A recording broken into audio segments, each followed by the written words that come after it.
कितने देव? 16,000 देव खींचते हैं।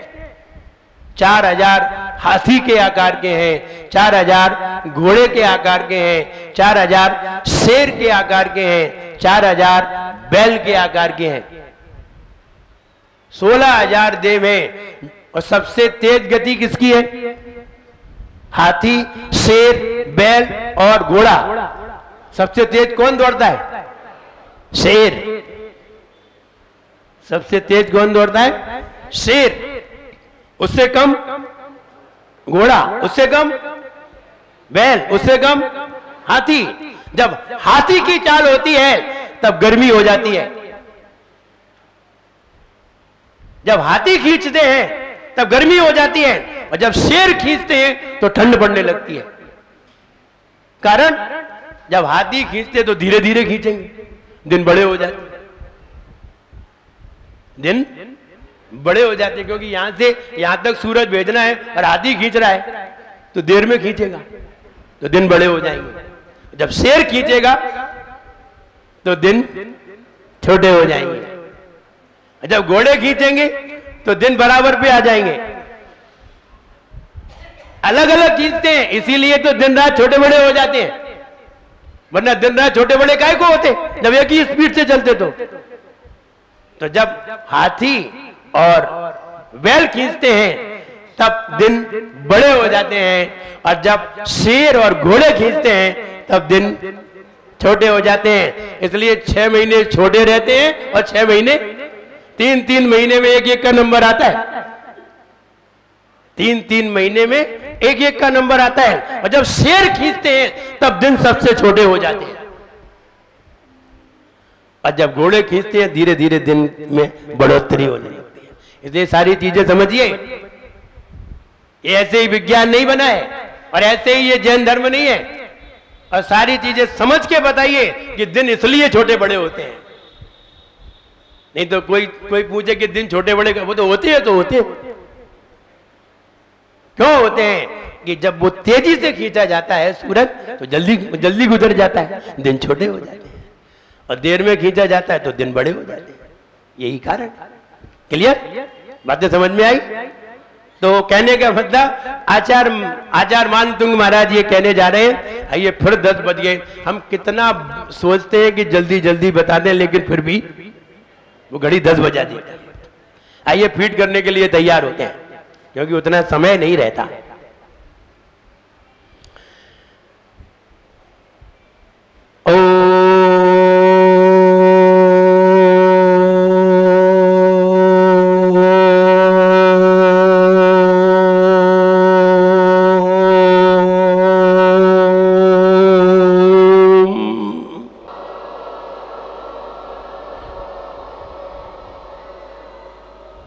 आंखें बंद।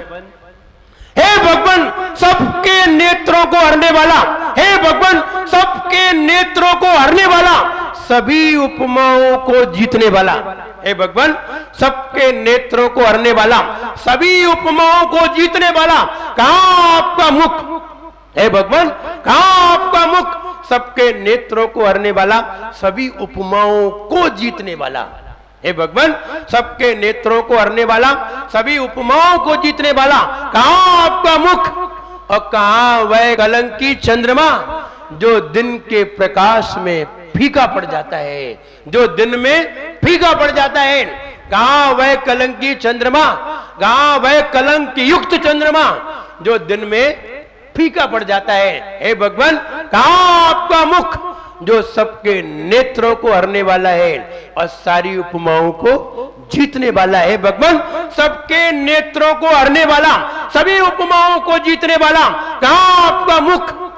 और कहां वह कलंकी चंद्रमा जो दिन में फीका पड़ जाता है?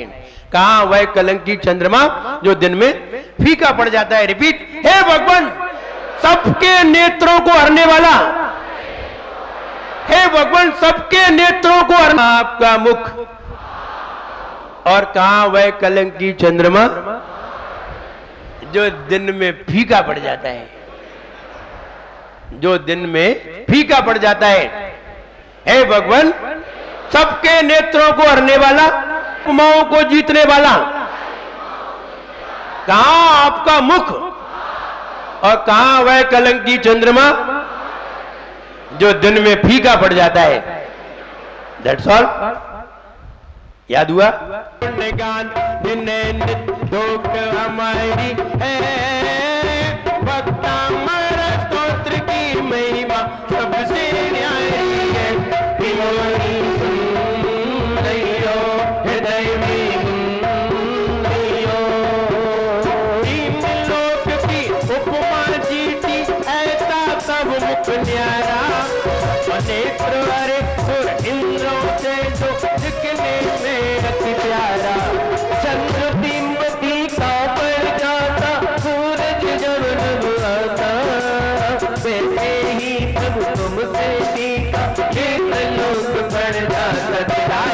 लक्ष्मी का वरदान बड़ा तारिक मन पर ध्यान सब संता की निवारी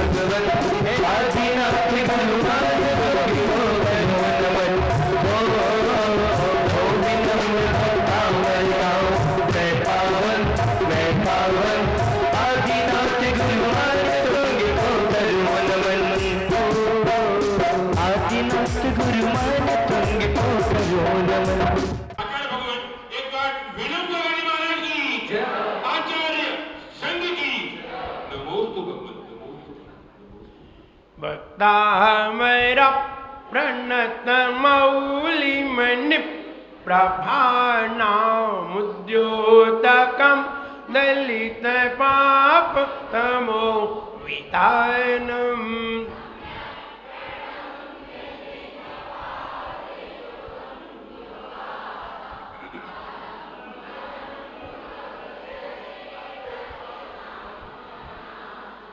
या संस्तुता सकल वाङ्मयत त्वबोधादुद्भूत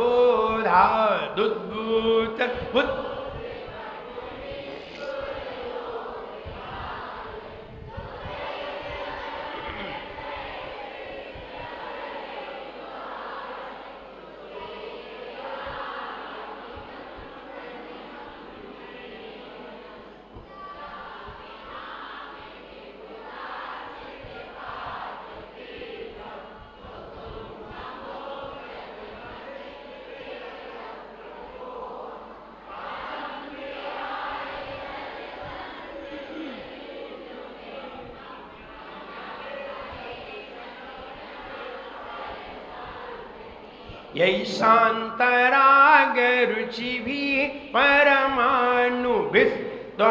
निर्मापित त्रिभुवनैकललाम भूत।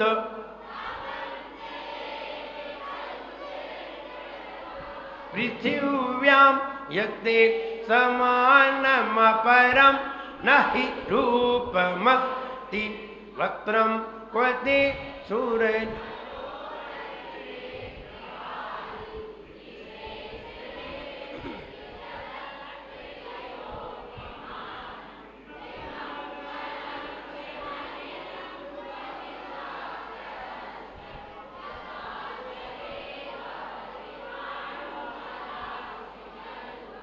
यद्वासरे भवति पाण्डुपलाश।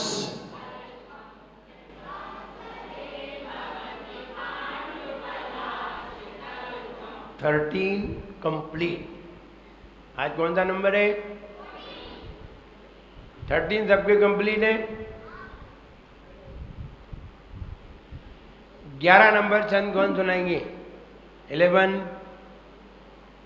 हाँ बालक सुनाया।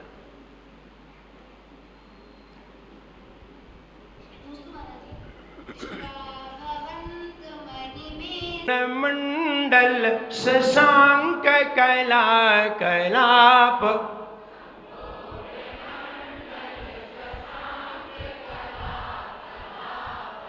संपूर्ण मंडल शशांक कला कलाप,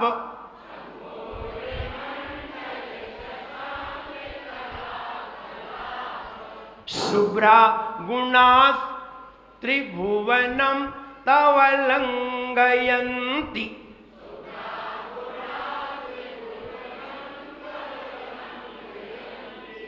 संपूर्ण मंडल शशांक कला कलाप,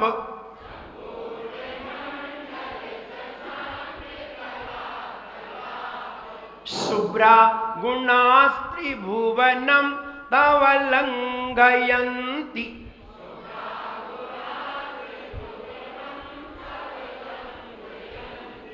बोलने का ढंग, शुभ्रा गुणा त्रिभुवनम तव लंघयन्ति,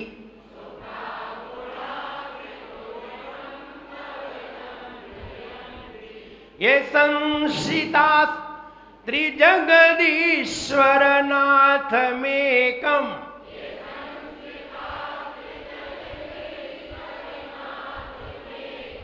ये संसिता त्रिजगदीश्वर नाथ मेकम,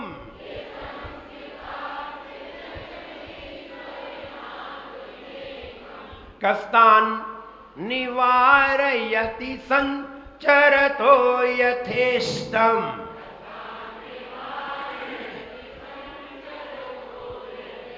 कस्तान निवारयति संचरतो यथेष्टम,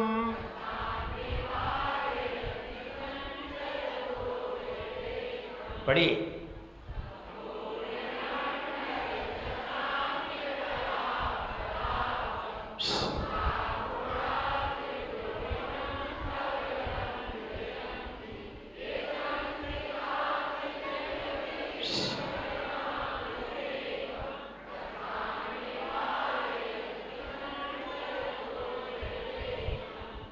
एनी प्रॉब्लम?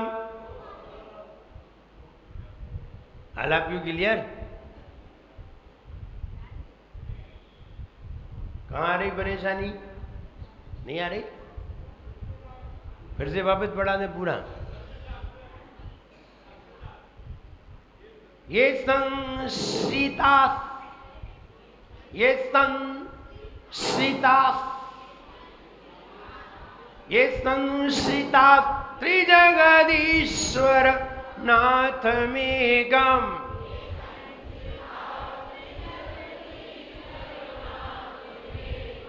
ये संसिता त्रिजगदीश्वर नाथ मेघम,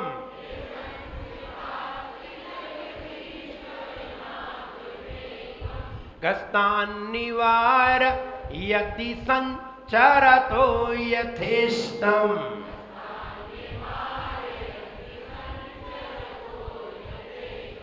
क्लियर? क्लियर? लास्ट लाइन फिर से पढ़ लें पूरा। संपूर्ण मंडल शशांक कला कलाप,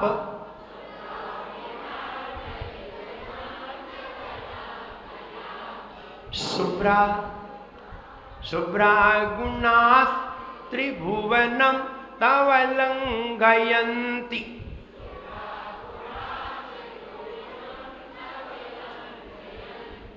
ये संसिता त्रिजगदीश्वर नाथ मेकम,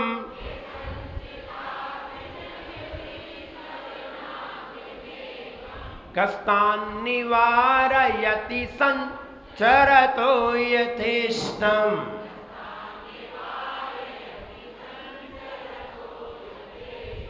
पढ़िए एक बार।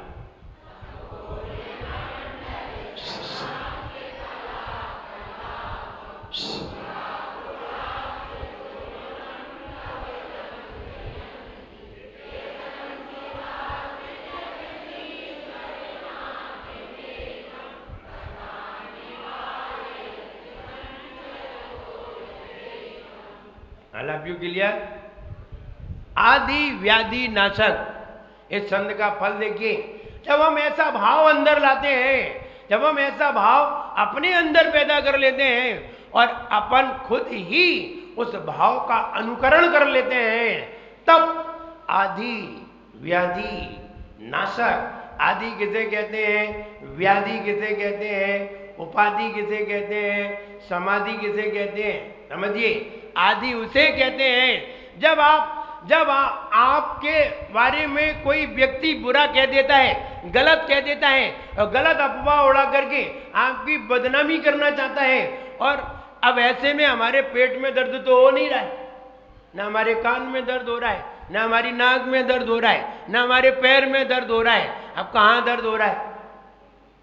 मान लीजिए किसी ने आपकी गलत अफवाह फैला करके आपको बदनाम करने का प्रयास किया, आपको बदनाम किया, तो आपको कहाँ पीड़ा होती है बताइए? आँख में, दिमाग, आँख में, मुंह में, पाँव में, हाथ में, पीठ में, कहाँ होती है? बोले दिमाग में। जब दिमाग में पीड़ा होती है तो उसे कहते हैं आधि, इसका नाम है आधि। सिर्फ मन में पीड़ा हो, जब टेंशन में आ जाते हैं, बड़े विकल्प खड़े हो जाते हैं, बॉदरेशन हो जाता है, तब हमें आधि मानना पड़ेगी उसे। वो क्या कहलाती है? आधि। आदि का मतलब हमारे मन में कोई पीड़ा हो और इतनी पीड़ा हो कि रात भर नींद ना आए, नींद आना मुश्किल हो जाए, तो दूसरे के मन में जब पीड़ा आती है, अपने मन में पीड़ा आती है किसी बात के ऊपर, किसी बात को लेकर के, या अपने ऊपर या अपने परिवार के ऊपर, अथवा किसी दूसरे से किसी बात के ऊपर अपना मन खराब होता है, टेंशन में आता है, इसे आदि कहते हैं। व्याधि, जब पेट में दर्द होता है, पाँव में दर्द होता है, हाथ में दर्द होता है, सिर में दर्द होता है, ये व्याधि है।